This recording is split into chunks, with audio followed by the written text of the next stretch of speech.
All right, it's still a day where I'm sick, so please excuse if my thought processes aren't as coherent and as fluent as I personally would like.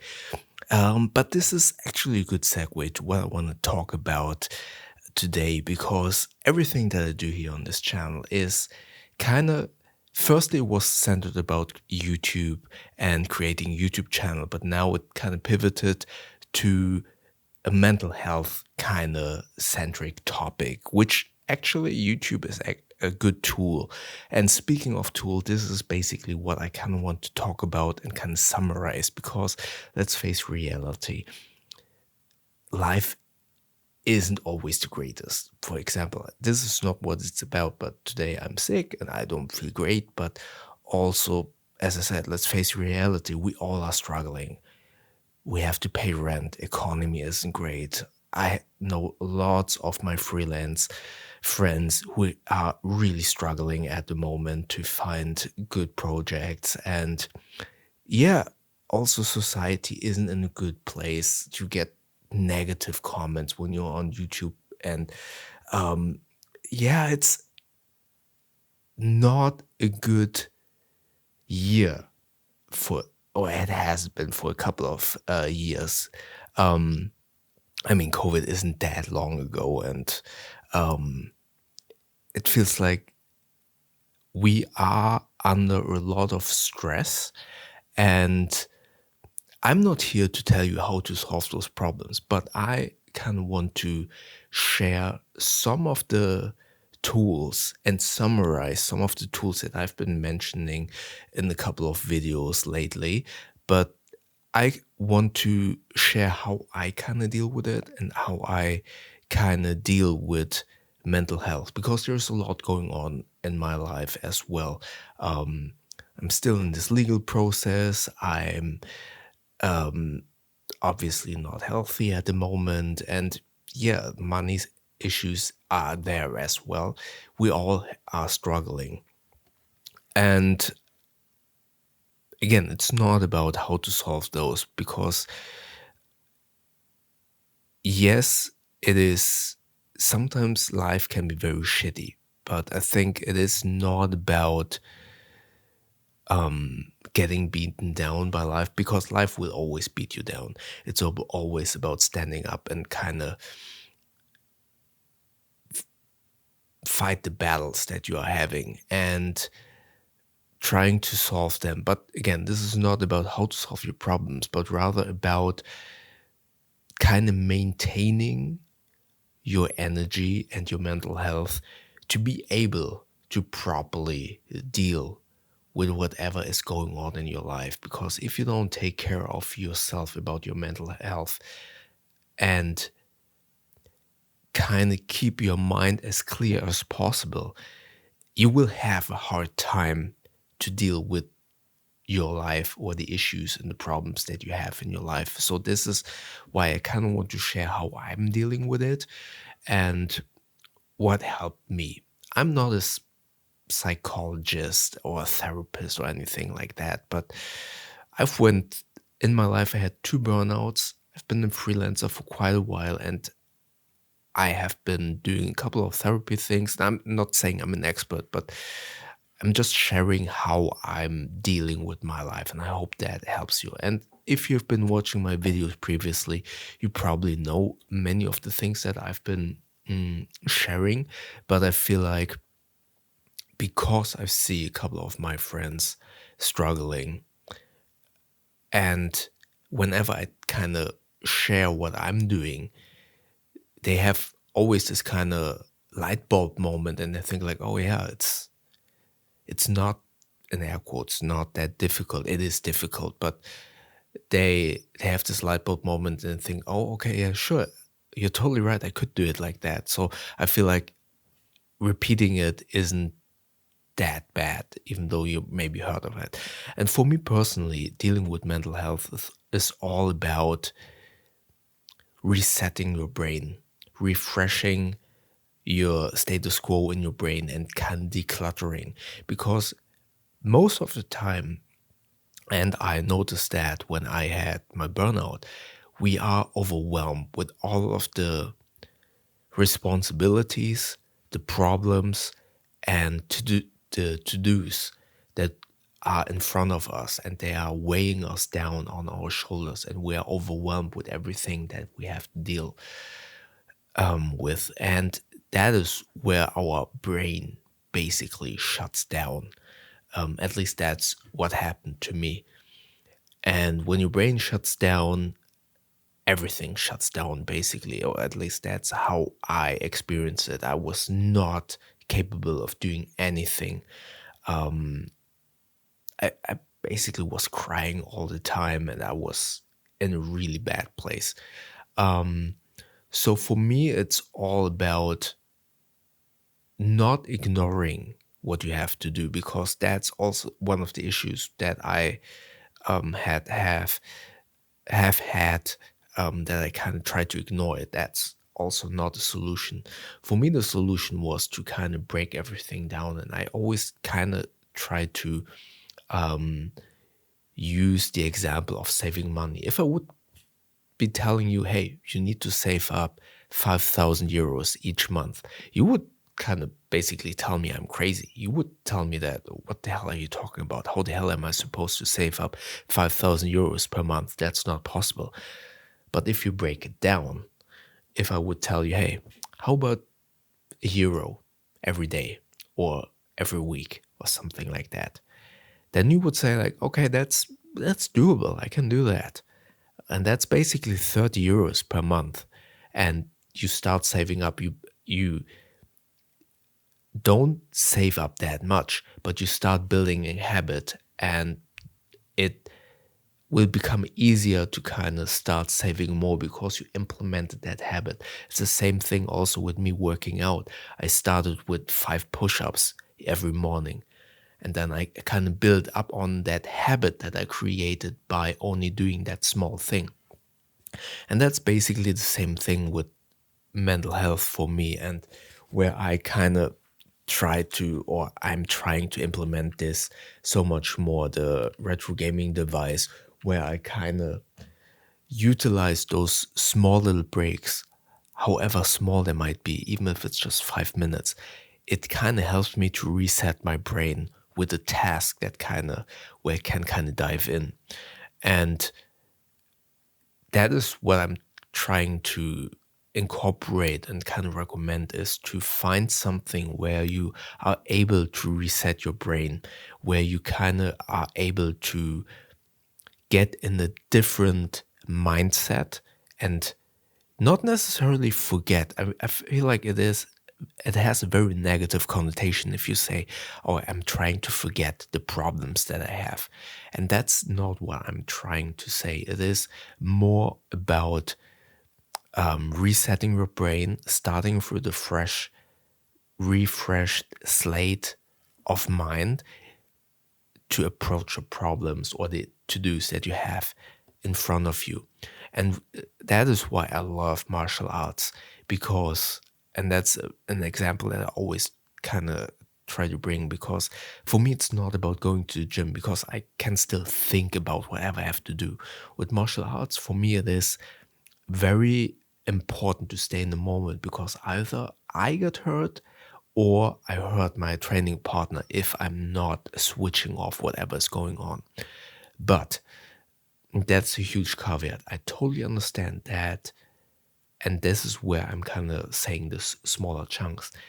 It is very difficult to say, okay, I'm going to the gym for 1 hour. Okay, I have to drive there or take the train to go there. So, all in summary, I need maybe 2 hours of my day just to go to the Muay Thai gym. And that can be very overwhelming. And I can totally understand that.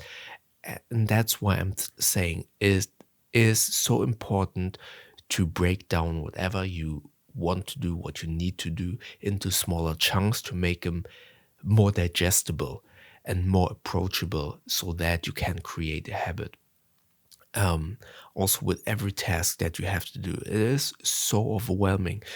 And that is why I like to kind of write down my to-dos into so many steps as possible, so that it is very easily digestible. I also had this example of cleaning up my house. Now it is simple nature, but in the beginning I would be doing like, okay, I need to vacuum room one, two, three, four. Okay, I need to wipe down those areas. I need to do this. I wrote everything down. And then it was so much easier. Okay, I start with this task, start with this task, and then with this, and then with it.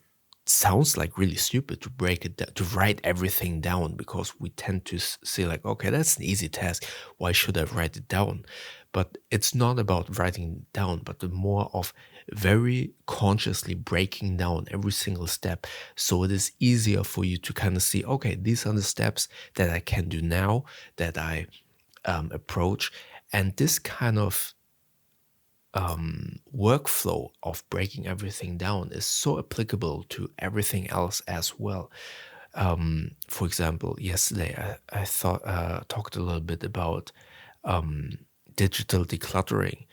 My Note app is completely cluttered, and I see this huge task of, okay, I want to keep this clean, but there are thousands of notes, and that is overwhelming. But if I tell myself, okay, I'm dedicating 10 minutes every day to kind of, okay, sort those notes one by one away slowly, but really consciously tell myself, okay, I'm not only doing 10 minutes, it becomes so much easier. And then it slowly becomes a habit, which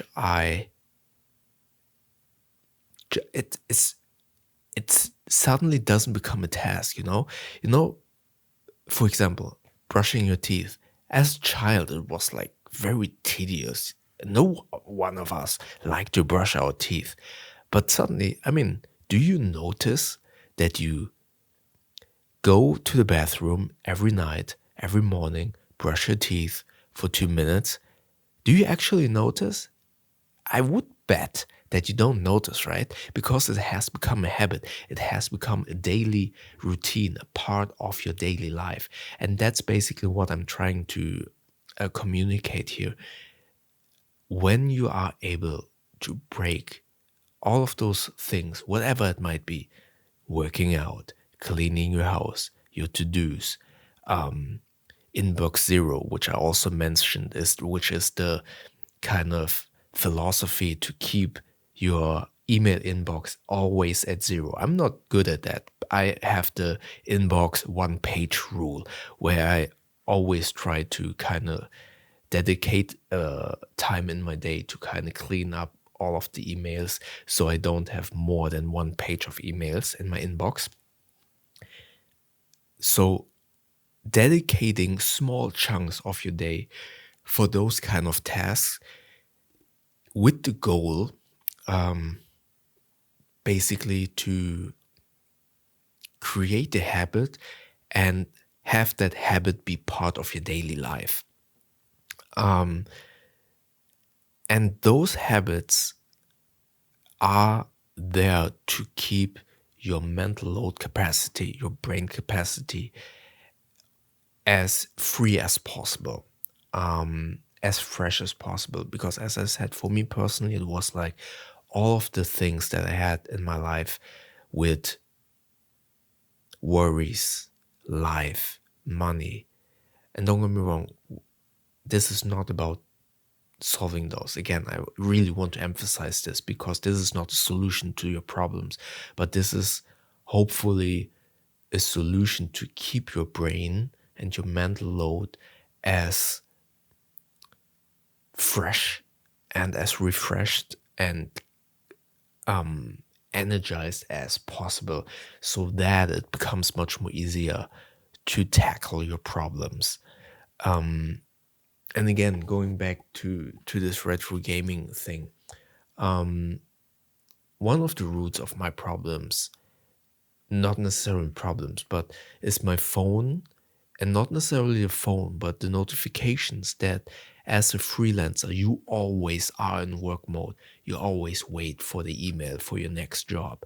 You always are prepared to start working, because you gotta make money.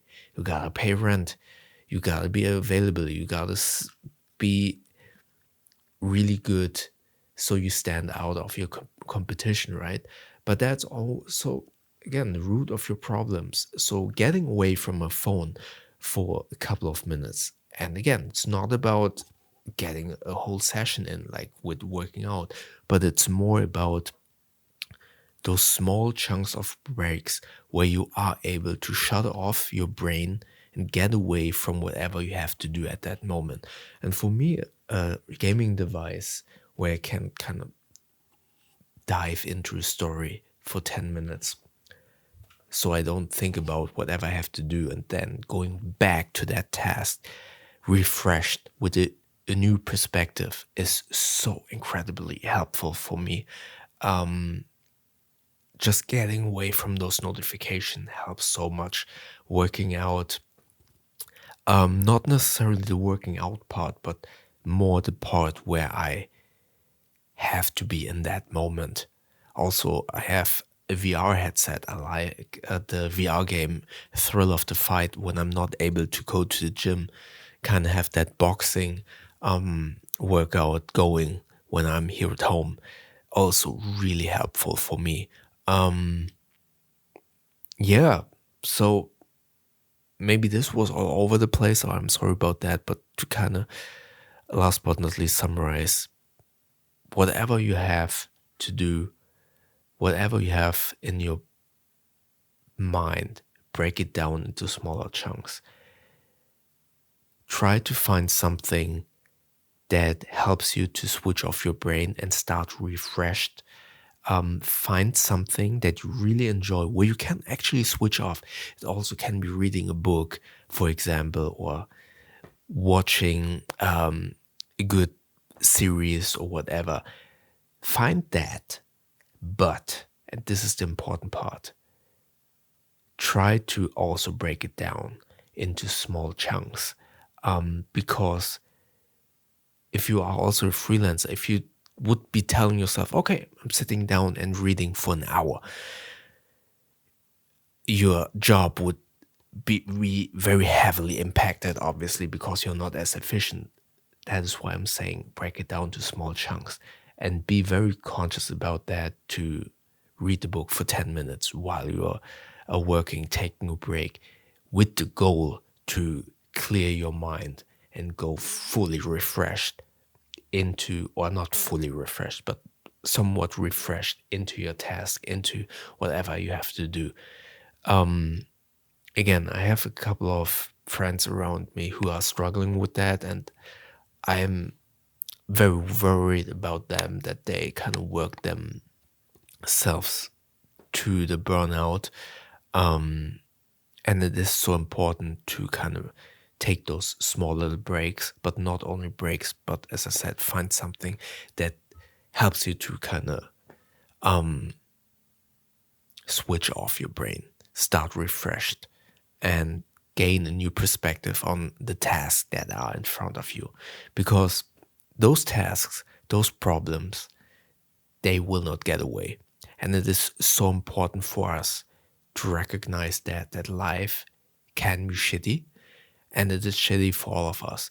But it's up to us basically to maintain our body, our health, our mental health, to not break down. Because if you break down, it's no one is helped with that.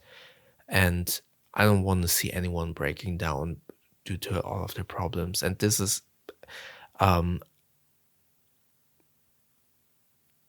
this is just my way how I deal with that. And to be as mentally capable as possible. Yeah. Yeah. I hope that was helpful. And again, if this was a little bit convoluted, talking now all of the time with a little bit of a headache was a little bit difficult. But yeah, I hope this was helpful. Maybe check out my other video from a couple of days ago. In the video up here, YouTube thinks you like the video down here.